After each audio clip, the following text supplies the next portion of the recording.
મનોરંજક અને શિક્ષાપ્રદ વાર્તા એટલે વિક્રમ વેતાલ વાર્તા 6 ત્રણ ચતુર પુરુષોની વાર્તા। રાજા ફરીથી એ વૃક્ષ પાસે ગયો અને મરદાને નીચે ઉતારી પોતાની પીઠ પર નાખી ધીમે ધીમે ચૂપચાપ ચાલવા લાગ્યો।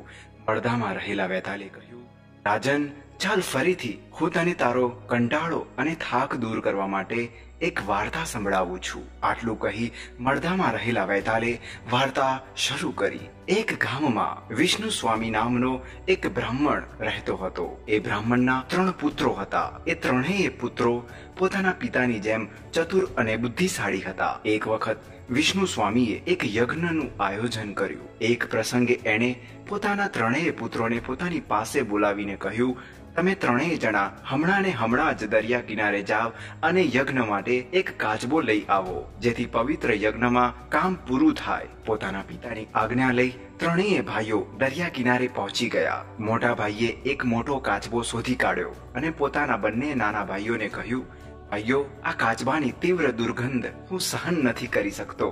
મને એનાથી ધૃણા થાય છે, માટે તમે બંને જણા આ કાચબો ઉપાડી પિતાજી પાસે લઈ જાઓ, જેથી પિતાજીના યજ્ઞનું કામ પૂરું થાય। પોતાના મોટા ભાઈની વાત સાંભળી બંને નાના ભાઈઓએ કહ્યું, મોટા ભાઈ, જો તમને આ કાચબાને કારણે ધૃણા થતી હોય તો અમે એને ઉપાડીને કેવી રીતે લઈ જઈ શકીએ? અમને પણ એનાથી ધૃણા થઈ રહી છે। જો તમે આ કાચબાને લઈ જવામાં અમારી મદદ નહીં કરો તો અમે પણ એને ઉપાડીને પિતાજી પાસે નહીં લઈ જઈ શકીએ। આ સાંભળી મોટા ભાઈએ કહ્યું, તમારે આ કાચબાને લઈ જવો જ પડશે, નહીંતર પિતાજીનો યજ્ઞ અધૂરો રહેશે અને એ પાપના કારણે તમે નરકમાં જશો। મોટા ભાઈની ઉપદેશ ભરેલી વાત સાંભળી નાના બંને ભાઈ ખડખડાટ હસી પડ્યા અને કહ્યું, મોટા ભાઈ, તમે અમને ધર્મનો ઉપદેશ સંભળાવો છો, પરંતુ તમે એક વાત શા માટે ભૂલી રહ્યા છો કે જે કામ અત્યારે અમારું છે એ તમારું પણ છે? આ સાંભળી મોટો ભાઈ એકદમ ગુસ્સે થઈ જતા બોલી ઉઠ્યો, તમે બંને જણા મારી લાયકાત જાણતા નથી। મેં ભોજન પારખવામાં દક્ષતા મેળવેલી છે, એટલે આ કાચબાને હું હાથ પણ લગાડી શકતો નથી। આ તો શું, હું કોઈ પણ ધૃણિત વસ્તુને હાથ લગાડી શકતો નથી। વચલા ભાઈએ કહ્યું, તમે જ્ઞાન અને દક્ષતાની વાત કરો છો તો હું પણ તમારા કરતા જરાય ઉતરતો નથી। હું પણ તમારી જેમ જ્ઞાની છું, ચતુર છું। હું તમને કહી દઉં કે હું નારી દક્ષ છું, એટલે કે કોઈ પણ નારીને જોતા જ એના વિશે તરત જ સાચી વાત કહી શકું છું। માટે હવે આ કાચબો આપણા સૌથી નાના ભાઈએ ઉપાડીને પિતાજી પાસે લઈ જવો જોઈએ। નાનો ભાઈ આ સાંભળી બંને મોટા ભાઈઓની ઉપર એકદમ ગુસ્સે થઈને બોલી ઉઠ્યો, તમે મારા મોટા ભાઈ છો, છતાં તમે સાવ મૂર્ખ છો। તમે બંને જાણતા નથી કે હું તમારા બંને કરતા વધારે ચતુર અને જ્ઞાની છું। હું શૈયા દક્ષ છું, ગમે તે પથારી શૈયા વિશે તરત જ હકીકત જાણી શકું છું। આમ ત્રણેય ભાઈઓ વાદ વિવાદ કરવા લાગ્યા। જ્યારે આ ઝઘડો વધી પડ્યો ત્યારે ત્યાંના રાજા પાસે ન્યાય મેળવવા પહોંચી ગયા। રાજા પાસે જઈ ત્રણેય ભાઈઓએ પોતપોતાના જ્ઞાન અને ચતુરાઈ વિશે જણાવ્યું અને એ ત્રણેય ભાઈઓમાં વધારે જ્ઞાની અને ચતુર કોણ છે એનો ન્યાય કરવાનું કહ્યું। રાજાએ બધી વાત નિરાંતે સાંભળી અને એ ત્રણેય ભાઈઓને મહેલમાં મહેમાન તરીકે રહેવાનું કહ્યું અને એમની બુદ્ધિની પરીક્ષા કર્યા પછી જ ન્યાય આપવાનું કહ્યું। એ ત્રણેય ભાઈઓએ રાજાના મહેલમાં મહેમાન બન્યા। ભોજનનો સમય થયો ત્યારે ત્રણેય ભાઈઓને ખૂબ જ સ્વાદિષ્ટ પકવાનો ખાવા માટે આપ્યા। નાના બંને ભાઈઓએ તો ભૂખ્યા થયા હતા એટલે ભોજન પર તૂટી પડ્યા, પરંતુ સૌથી મોટો ભાઈ એમને એમ ખાધા વગર જ બેસી રહ્યો, એક કોળિયો પણ ન લીધો। રાજાને નવાઈ લાગી એટલે રાજાએ પૂછ્યું,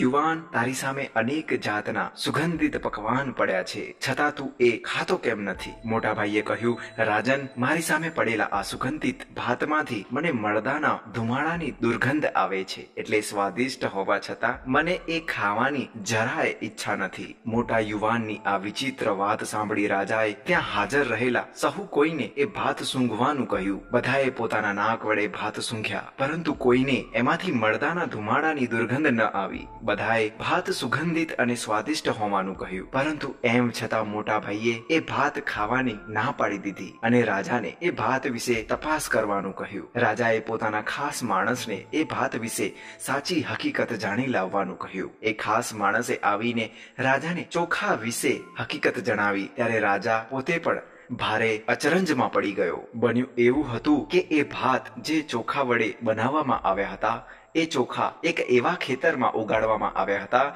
જ્યાં પાસે જ સ્મશાન આવેલું હતું. જ્યારે એમાં મળદા બાળવામાં આવતા હતા ત્યારે આજુબાજુ ફેલાતી હવા ખેતર પાસેથી પસાર થતી હતી, જેના કારણે ચોખામાં એ દુર્ગંધવાળી હવા બેસી ગઈ હતી. ભોજન દક્ષ મોટા યુવાનની વાત સાવ સાચી ઠરી. રાજા પણ એની યોગ્યતા અને ચતુરાઈની પ્રશંસા કરવા લાગ્યો. હવે આરામનો સમય થયો. રાજાએ બીજો ભાઈ જે નારી દક્ષ હતો એના જ્ઞાનની પરીક્ષા કરવાનું નક્કી કર્યું. એક સુંદર ગણિકા ને મહેલમાં બોલાવી એને સુગંધ ભર્યા જળમાં સ્નાન કરાવી, ચંદનનો લેપ અને સોળે શણગાર સજાવી, સુંદર વસ્ત્રો પહેરાવી, સુગંધીદાર દ્રવ્યો છંટકાવી બીજા યુવાનના ઓરડામાં મોકલી. રાજાના ખાસ 2 માણસો સાથે એ ગણિકા બીજા યુવાનને લલચાવી કામ સુખ મેળવવા માટે એને ઉત્તેજિત કરવાના પ્રયત્નો કરવા માટે આગળ વધી. પરંતુ જેવી એ ગણિકા બીજા યુવાન તરફ આગળ વધી કે તરત જ એ યુવાને જાણે એના સુંદર શરીરમાંથી દુર્ગંધ આવતી હોય એમ પોતાનું નાક દબાવી દીધું. મોટેથી બૂમ પાડી કહ્યું, આ સ્ત્રીને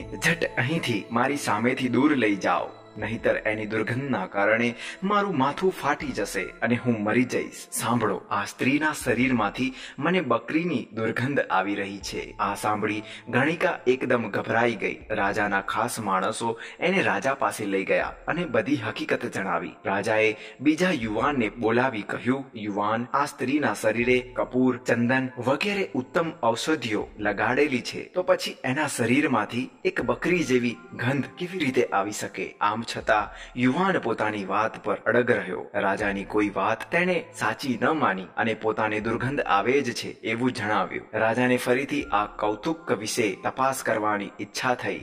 રાજાએ એ ગણિકાને એના પાલન પોષણ વિશે પૂછ્યું. ગણિકાએ કહ્યું, મહારાજ, જ્યારે હું સાવ નાની હતી ત્યારે મારી માં મૃત્યુ પામી હતી. એ વખતે મારા પિતાજીએ મને બકરીનું દૂધ પીવડાવીને મોટી કરી હતી. રાજા આ બીજા યુવાનની ચતુરાઈ અને જ્ઞાન જોઈ ખુશ થઈ ગયો અને એના વખાણ કરવા લાગ્યો. આમ બંને ભાઈઓની પરીક્ષા થઈ ગઈ. ત્રીજા ભાઈની પરીક્ષાનો સમય થયો. રાજાએ એ ત્રણેય ભાઈઓને ખૂબ જ આરામદાયક નરમ મુલાયમ પથારીઓ સૂવા માટે આપી. ત્રીજો ભાઈ પણ પોતાના બંને ભાઈઓની જેમ નરમ મુલાયમ પથારેલા પથારી પર સૂઈ ગયો. અડધી રાત થઈ ગઈ. એકાએક ત્રીજો યુવાન ઊંઘમાં સાથે બગલનો ભાગ દબાવીને એટલે કે એના કમર પાસે આવેલા એક પડખા પર હાથ મૂકીને કણસવા લાગ્યો. રાજાના ત્યાં હાજર રહેલા ખાસ માણસોએ જોયું તો એ ત્રીજા યુવાનને કમર પર એક બાજુ વાળનો ઊંડો ઘાવ પડી ગયો હતો. આ વાતની રાજાને ખબર કરવામાં આવી. રાજાએ પોતાના માણસોને કહ્યું, તમે એ ગાદલા નીચે કંઈ છે કે નહીં એની તપાસ કરી હતી? રાજાના એ ખાસ માણસો ગયા અને એ યુવાનને જગાડી એની નીચે પાથરેલા ગાદલા એક પછી એક ખસેડવા લાગ્યા. છેલ્લા ગાદલા નીચે જોયું તો પલંગ પર એક વાળ પડ્યો હતો, વાંકો ચૂકો અને દબાઈ ગયેલો. જે આકારનો વાળ પડ્યો હતો એક એ જ આકારનો ડાઘ યુવાનની કમરના પડખા ઉપર ઉપસી આવ્યો હતો. રાજા ખૂબ જ નવાઈમાં પડી ગયો. સાત જાડા ગાદલાની નીચે રહેલા વાળનું નિશાન યુવાનના શરીર પર કેવી રીતે પડી ગયું? ખરેખર ચમત્કારિક ઘટના હતી. બીજા દિવસે રાજાએ ત્રણેય યુવાનને 1 લાખ સોના મહોરો ઇનામમાં આપ્યા. ત્રણેય ભાઈઓએ સોના મહોરો લઈને બીજી જગ્યાએ જઈ સુખેથી રહેવા લાગ્યા. ત્રણેય ભાઈઓ લાખ સોના મહોરો મળ્યા પછી એક કાચબો અને પોતાના પિતાના યજ્ઞને સાવ ભૂલી ગયા. જે પાપ એમણે કર્યું એ ભૂલી ગયા. આટલી વાર્તા સંભળાવી વૈતાલે કહ્યું, રાજન, મારી શરત યાદ રાખીને મારા આ સવાલનો જવાબ આપ કે એ ત્રણેય યુવાનોમાં સૌથી વધારે બુદ્ધિશાળી અને ચતુર કોણ હતું? જો તું જાણી જોઈને મારા સવાલનો જવાબ આવડતો હોવા છતાં નહીં આપે તો તારા મસ્તકના ટુકડા થઈ જશે. રાજાએ કહ્યું, મારા મત પ્રમાણે શૈયા દક્ષ શ્રેષ્ઠ અને ચતુર છે, કારણ કે એની વાતમાં કોઈ વસ્તુ ભેદ ભરેલી નથી. જ્યારે એના શરીર પર જોવામાં આવ્યું ત્યારે વાળનું નિશાન ખરેખર હતું જ, પરંતુ પહેલા 2 ભાઈઓના જવાબ કદાચ એમણે બીજા લોકોના મોઢેથી પણ સાંભળી લીધા હોય એ શક્ય છે. રાજાનું મૌન ભંગ થતા જ પીઠ પર રહેલા મળદાએ હવામાં સડસડાટ ઉડીને ફરીથી સ્મશાનમાં જઈ વૃક્ષ પર ઊંધું ટીંગાઈ ગયું. જો આપને આજનો આ વિડીયો પસંદ આવ્યો હોય તો આને લાઈક કરજો અને આ વિડીયો વિશે કંઈ પણ કહેવા માંગતા હોય તો તમે કોમેન્ટ બોક્સમાં જણાવી શકો છો.